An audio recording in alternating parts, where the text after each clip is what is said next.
Bharatiya Janata party మన దేశంలో గడిచిన దశాబ్దానికి మించి అధికారంలో ఉంది. ప్రస్తుతం కూడా అధికారంలో కొనసాగుతోంది. నరేంద్ర మోదీ మూడవసారి ప్రధానిగా ప్రమాణ స్వీకారం చేశారు. విజయవంతంగా పరిపాలన సాగిస్తున్నారు. ప్రతిపక్ష పార్టీలకు రకరకాల శాపనార్థాలు పెట్టినప్పటికీ విజయవంతంగా దూసుకుపోతున్నారు. మూడోసారి అధికారంలోకి రావడానికి కొన్ని పార్టీలు సహకరించినప్పటికీ ఏమాత్రం ఇబ్బంది లేకుండా ప్రభుత్వాన్ని ముందుకు నడిపిస్తున్నారు. ఇటీవల కాలంలో నరేంద్ర మోదీని ఉద్దేశించి కాంగ్రెస్ నాయకులు విపరీతంగా విమర్శలు చేస్తున్నారు. రాహుల్ అయితే ఏకంగా ఓట్ చోర్ అంటూ మండిపడుతున్నారు. ఓట్లను చోరీ చేస్తున్నారని ఆరోపిస్తున్నారు. ఎన్నికల సంఘం కూడా నరేంద్ర మోదీకి జేబులో సంస్థగా మారిందని విమర్శిస్తున్నారు. ఈ ఆరోపణల సంగతి ఎలా ఉన్నా మిగతా కాంగ్రెస్ కార్యకర్తలు విభిన్న విధానాలలో నరేంద్ర మోదీపై ఆరోపణలు చేస్తున్నారు. తాజాగా ముంబైలోని 75 సంవత్సరాల కాంగ్రెస్ నాయకుడు ప్రధాని మోదీని విమర్శించారు.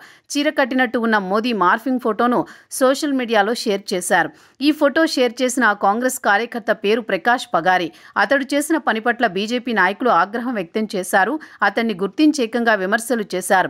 ప్రధానిపై అంతటి దారుణానికి పాల్పడతావా అంటూ ఆగ్రహం వ్యక్తం చేశారు. అంతేకాదు ప్రధానిని విమర్శిస్తూ చీర కట్టినట్టు ఉన్న మార్ఫింగ్ ఫోటో మాదిరిగానే అతన్ని కూడా అలాంటి సన్మానమే చేశారు. ప్రకాష్ను పట్టుకుని బలవంతంగా చీర కట్టారు. అంతేకాదు మరోసారి ఇలా చేస్తే పరిణామాలు తీవ్రంగా ఉంటాయని హెచ్చరించారు. దీనిపై కాంగ్రెస్ పార్టీ స్పందించింది. జరిగిన సంఘటనపై పోలీసులకు ఫిర్యాదు చేయకుండా చట్టాన్ని చేతుల్లోకి తీసుకోవడం ఏంటని ప్రశ్నించింది.